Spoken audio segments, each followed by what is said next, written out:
जय Hind. Aditya smart classes में आप लोग का स्वागत है। आज हम एक इम्पोर्टेंट टॉपिक के बारे में बात करने वाले, जो अक्सर हर एक एग्जाम में पूछा जाता है। चाहे आप कंपटीशन का बात करें, चाहे आप नीचे क्लास का बात करें, तो क्लास 8, 9, 10 ये में तो बहुत ज़्यादा इंपॉर्टेंट हो जाता है, जिसका नाम है ट्रायंगल, त्रिभुज। आज हम त्रिभुज के बारे में कंसेप्ट पढ़ने वाले हैं और नेक्स्ट वीडियो यानी कि कल हम इसका MCQ करेंगे। तो बच्चों लोग आज आप लोग ध्यान से इसमें देखिएगा। ट्रायंगल से बेसिक बताएंगे कि ट्रायंगल किसे कहते हैं, कितना प्रकार का होता है, इससे रिलेटिव किस तरह का प्रॉपर्टीज वगैरह होता है, वो सब बात करेंगे। तो आइए हम बात करते हैं।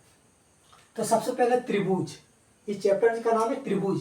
तो त्रि मतलब होता है तीन, और भुज मतलब होता है भुजा वाला यानी कि जिसका तीन भुजा हो गया। और इंग्लिश में अगर बात करेंगे तो ट्री मतलब हो गया क्या चीज, तीन, और एंगल मतलब हो गया कोण, यानी कि जिसका तीन कोण होगा उसको हम क्या बोलेंगे, ट्रायंगल डिफाइन। ठीक है, देखिए आपका जो त्रिभुज का जो शब्द लिखा हुआ है, ट्रायंगल का जो है उसी में इसका मीनिंग छिपा हुआ है।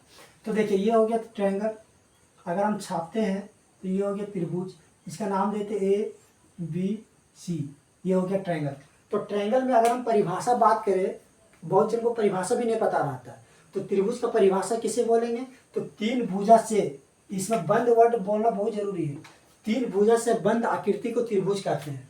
यानी कि त्रिभुज का अगर हम परिभाषा बोले हैं तो तीन भुजा से बंद या घिरी हुई आकृति को त्रिभुज कहते हैं। क्योंकि अगर मान लीजिए एक भुजा ये लिए, एक भुजा ये लिए, एक भुजा ये लिए, तो क्या ये ट्रायंगल बना? ट्रायंगल तो नहीं बना। तो ट्रायंगल बनने के लिए क्लोज यानी कि बंद शब्द का प्रयोग करना जरूरी है। अगर मान लीजिए एक भुजा ये ले लिए, एक भुजा ये ले लिए, एक भुजा ये ले लिए, तो क्या ये ट्रायंगल बना? नहीं बना। इसी तरह से अगर मान लीजिए एक, दो, तीन, ये ट्रायंगल बना? नहीं बना। तो ट्रायंगल बनने के लिए तीन भुजा होना जरूरी है, लेकिन तीन भुजा किस तरह का? क्लोज होना चाहिए, यानी कि क्लोज फिगर। तो क्लोज फिगर हो गया। तो ट्रायंगल का परिभाषा और इसका मीनिंग समझ में आ गया कि तीन भुजा से बंद आकृति को त्रिभुज कहते हैं। अब इसके बारे में बात करें कोई बेसिक चीज, तो देखिए ये एक भुजा, ये एक दूसरा भुजा और ये तीसरा भुजा। तो एक ट्रायंगल में अगर भुजा का बात करें तो भुजा की संख्या कितना होता है? तीन। तो कौन कौन सा भुजा है? AB, एक भुजा है BC और एक भुजा CA भुजा। अगर हम कोण की बात करें तो इसमें भी तीन तरह का कोण, तीन एंगल बन रहा है, जैसे कोण A, कोण B, कोण C। तो कोण का अगर नाम लिखते हैं कोण A, कोण B, कोण C। अब अगर हम बात करें कि एक त्रिभुज में तीन भुजा हो गया, तीन कोण हो गया। अगर शीर्ष का बात करते हैं तो शीर्ष की संख्या भी कितना आता है? तो शीर्ष की संख्या भी तीन है। तो शीर्ष हम किसको बोलेंगे? तो दो साइड जहाँ पर जाके मिलता है उसको हम बोलते हैं शीर्ष। जैसे एक साइड, एक भुजा इधर से हो गया, एक भुजा इधर से इधर हो गया, तो ये जो मिला तो कोई पॉइंट पर तो मिलता होगा, तो इस पॉइंट को हम क्या बोलेंगे? वर्टेक्स यानी कि शीर्ष। तो इसमें क्या हो गया? तीन शीर्ष, ABC यानी कि हो गया ABC। अगर हम बात करें कि इसका मीडियन का, मीडियन मतलब माध्यिका होता है। तो माध्यिका का अगर बात किया जाए, माध्यिका, तो इसमें भी तीन माध्यिका। माध्यिका में किसको बोलते हैं कि त्रिभुज का जो भुजा होता है, मध्य बिंदु, जब उसको मिलाएंगे हम, जैसे ये हो गया ट्रायंगल, तो देखिए इसमें मध्य बिंदु ये हो गया, इसका मध्य बिंदु ये हो गया, इसका मध्य बिंदु ये हो गया। जब इसको हम मिला दिए मध्य बिंदु में तो एक माध्यिका हो गया। एक इसको जब मिला दिए तो ये दूसरा माध्यिका हो गया। अगर इस तरह से मिला दिए तीन माध्यिका हो गया, यानी कि एक ट्रायंगल में तीन माध्यिका होता है। और सबसे बड़ा इंपॉर्टेंट चीज है कि एक ट्रायंगल में अगर तीनों कोनों को अगर ऐड करते हैं तो हमेशा होता है 180। ये सबसे इम्पोर्टेंट है, इसलिए कहा कि इससे रिलेटिव आप लोगों का बहुत सारा फॉर्मूला क्वेश्चन वगैरह बन जाएगा। तो 180। तो अगर कौन बोलेंगे, ऐसे माध्यिका का नाम लिख देते हैं यहाँ पर D, E और F, यानी कि हो जाएगा AD, हो जाएगा CE एंड BF। और त्रिभुज को अगर तीनों कोनों का योग हमेशा 180 डिग्री के बराबर होता है। तो यानी कि याद रखिएगा कि त्रिभुज के तीनों कोनों का योग हमेशा, ऑलवेज, हमेशा 180 डिग्री होता है। यानी कि कोण A प्लस कोण B प्लस कोण C, ये तीनों को अगर ऐड करेंगे तो 180 के बराबर होगा। तो आज हम सबसे पहले अभी कुछ बेसिक के बारे में अभी बताएं कि त्रिभुज किसे कहते हैं। तो तीन भुजा से बंद आकृति को त्रिभुज कहते हैं। एक त्रिभुज में 3 भुजा होता है। क्या कि 8 क्लास और 9 क्लास में जब एग्जाम होता है तो ऑब्जेक्टिव में कोई सब क्वेश्चन पूछा जाता है कि एक त्रिभुज के तीनों कोनों का योग कितना होता है। तो बहुत बच्चे लोग इसका पता नहीं होता है, तो ये हम बेसिक बता रहे हैं, इसके बारे में ध्यान दीजिए। तो तीनों त्रिभुज के तीनों कोनों का योग 180 डिग्री हो गया, 3 भुजा हो गया, 3 कोण हो गया, 3 शीर्ष हो गया, 3 माध्यिका हो गया, यानी तीनों कोनों का योग 180 डिग्री। इतना था तो आप लोगों को समझ में आ गया होगा। चलिए अब हम बात करते हैं, ये जो आप लोग को हम बता रहे हैं आप लोग का क्लास 8, 9 और हर एक कंपटीशन में भी काम आएगा। क्योंकि देखिए मैथ एक ऐसा सब्जेक्ट है जो आप लोग को अगर बेसिक जानकारी नहीं है तो आप लोग क्या होगा, कंसेप्चुअल जो क्वेश्चन आता है वो आप लोग नहीं बना पाइएगा। इसीलिए मैथ में चाहिए कि बेसिक अच्छा होना चाहिए। तो आप लोग को हम बेसिक बता रहे हैं। और ये वीडियो को आप लोग अधिक से अधिक शेयर कीजिएगा, लाइक कीजिए, कमेंट कीजिए और अपने दोस्तों के साथ भी शेयर कीजिए, ताकि और भी जो ज़रूरी है जो और भी बच्चे लोग वो उस सब के साथ भी पहुँचे। और अब हम इसके बारे में नेक्स्ट बात करते हैं। तो त्रिभुज का अगर हम प्रकार का बात करें तो ये हो गया बेसिक चीज़। अब त्रिभुज का प्रकार, त्रिभुज का प्रकार यानी कि टाइप ऑफ त्रिभुज। तो त्रिभुज का अगर हम प्रकार बात करें तो त्रिभुज को हम 2 प्रकार में बांटा जाता है। तो पहला हो गया यहाँ पर भुजा के आधार पर एंड दूसरा हो गया कोण के आधार पर। अगर भुजा के आधार पर बात करें, ठीक है, तो भुजा के आधार पर हो जाएगा समबाहु, दूसरा विषमबाहु और तीसरा हो गया संधिबाहु। और अगर कोण के आधार पर बात करें तो हो जाएगा न्यून त्रिभुज, दूसरा समकोण त्रिभुज,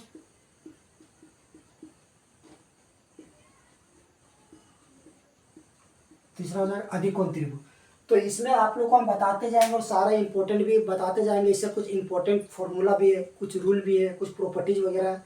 तो सबसे पहले बात करते हैं, अगर कोई पूछेगा कि त्रिभुज का प्रकार कितना है, त्रिभुज कितने प्रकार का होता है, तो उसको हम डायरेक्ट 6 नहीं बोलेंगे, उसको हम बोलेंगे त्रिभुज 2 प्रकार में बांटा गया, भुजा के आधार पर 3 और कोण के आधार पर 3, तो टोटल 6 हो गया। तो आइए हम भुजा के आधार के बारे में बात करेंगे। तो भुजा के आधार पर होता है, जैसे कहने का मतलब ये अगर ट्रायंगल है तो ये क्या हो गया, भुजा हो गया। ABC अगर नाम दे दिए तो ये हो गया भुजा। तो ये भुजा को देख के आपको बताना है कि ट्रायंगल किस प्रकार का है, इसीलिए इसको पड़ा भुजा के आधार पर। अगर हम कोण को देख के बताएंगे तो हो जाएगा कोण के आधार पर। तो आप भुजा के आधार पर हम देख के बता दें। तो समबाहु त्रिभुज में क्या होता है, पहला नंबर बता रहे हैं कि समबाहु त्रिभुज में क्या होता है, सो देखिएगा समबाहु त्रिभुज में सभी भुजा क्या होता है, बराबर होता है। जैसे मान लीजिए अगर ये 5 सेंटीमीटर है तो ये भी 5 होगा, तो ये भी 5 होगा, तो ये सभी भुजा क्या होगा, इक्वल होता है। तो उसको हम बोलते हैं समबाहु त्रिभुज। तो समबाहु त्रिभुज का जो हो गया, समबाहु त्रिभुज में क्या होता है, सभी भुजा बराबर होता है। समबाहु त्रिभुज पहला पॉइंट इसमें याद रखिएगा कि सभी भुजा बराबर होता है, सभी भुजा बराबर होता है। ये सब इंपॉर्टेंट पॉइंट है, ये सब आपको याद रखिएगा कि समबाहु त्रिभुज भुजा में और आपका एंगल में समकोण त्रिभुज, ये आपका इतना इंपॉर्टेंट है कि अधिकतर क्वेश्चन सॉल्व यही 2 आपका कंसेप्ट से हो जाएगा। अब समबाहु त्रिभुज में अगर तीनों भुजा बराबर होता है तो तीनों कोण भी बराबर होगा। देखिए इसमें होता है कि अगर 3 भुजा बराबर है तो हमेशा जो भुजा बराबर होता है तो उसके सामने वाला कोण भी बराबर होता है। तो इसमें तीनों भुजा बराबर है तो इसके सामने ये कोण, इसके सामने ये कोण, इसके सामने ये कोण, इसके सामने ये कोण, तीनों कोण बराबर होगा। और जब तीनों कोण बराबर होगा तो प्रत्येक कोण कितना, कहा कि आप लोग को हम बताया है कि एक त्रिभुज में तीनों कोणों को जब जोड़ते हैं तो कितना डिग्री का बराबर होता है, 180 डिग्री के बराबर होता है। जब 180 डिग्री के बराबर होता है, ये हो गया x, ये हो गया x, ये हो गया x, तीनों को जोड़ेंगे तो 3x बराबर 180 डिग्री, यानी कि x बराबर कितना आ जाएगा, 180/3, 60 डिग्री। यानी कि समबाहु त्रिभुज में प्रत्येक कोण होता है 60 डिग्री, ये आप लोग याद रखिएगा।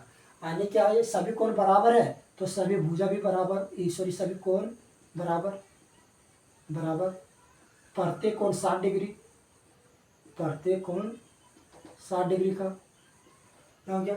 और इससे रिलेटिव और भी फॉर्मूला है कि अगर समबाहु त्रिभुज में सब भुजा बराबर है तो इसको हम फॉर्मूला क्या होता है, अगर ये हो गया समबाहु त्रिभुज ABC, तो समबाहु त्रिभुज में सब भुजा बराबर है तो इसका जब हम क्षेत्रफल निकालते हैं, क्षेत्रफल बराबर, तो फॉर्मूला होता है √3/4 इंटू भुजा स्क्वायर। और अगर हम इसका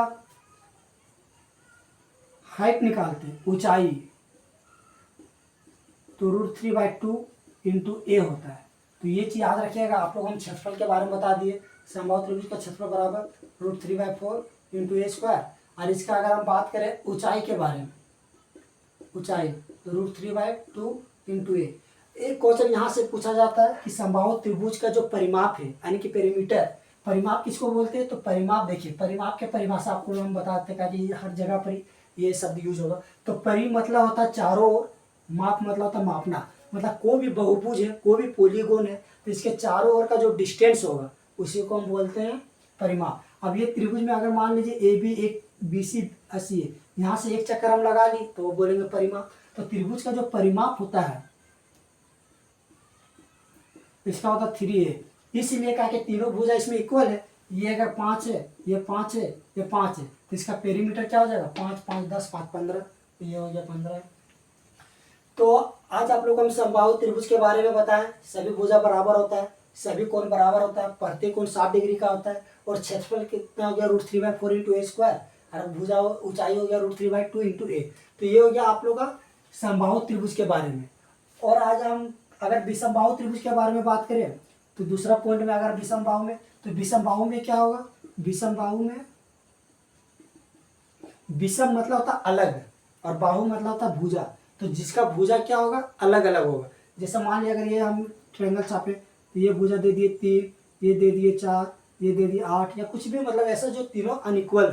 तीनों जब अनइक्वल होगा तो इस तरह का जो ट्रायंगल बनेगा उसको हम बोलते हैं विषमबाहु त्रिभुज। तो विषमबाहु त्रिभुज का निकालने का जो फॉर्मूला होता है वो हम हीरोन का सूत्र से निकालते हैं, इसका एरिया वगैरह। अब पेरीमीटर में तो सभी तीनों को जोड़ देंगे तो वो पेरीमीटर निकल जाएगा। एरिया निकालने के लिए होता है हीरोन का सूत्र S बराबर √S -A S -B S-C। हो सकता है आप लोग को यहाँ शायद नहीं दिख रहा होगा, तो S बराबर √S -A S -B ये हो गया विषमबाहु। विषमबाहु सिर्फ आप लोग को इतना याद रखना कि विषमबाहु में क्या होता है? तीनों भुजा अनइक्वल होता है, मतलब बराबर नहीं होगा, तीनों भुजा अलग अलग हो। तो ये हो गया विषमबाहु। अगर हम बात करते हैं संधिबाहु के बारे में, तो संधिबाहु में क्या होता है? देखिए, संधिबाहु में आप लोग का वर्ड से पता चल जाएगा। सम मतलब होता है बराबर, सम मतलब बराबर, और दी मतलब दो, और बाहु मतलब भुजा, यानी कि जिसका दो भुजा बराबर होगा उसको हम क्या बोलेंगे? संधिबाहु त्रिभुज। अगर हम फिगर का बात करें संधिबाहु त्रिभुज का, तो सबसे पहले देखिए, इसको अभी हम मिटा दे रहे हैं। संधिबाहु त्रिभुज का जैसे ये हो गया ABC, देखिए ये दो भुजा बराबर है।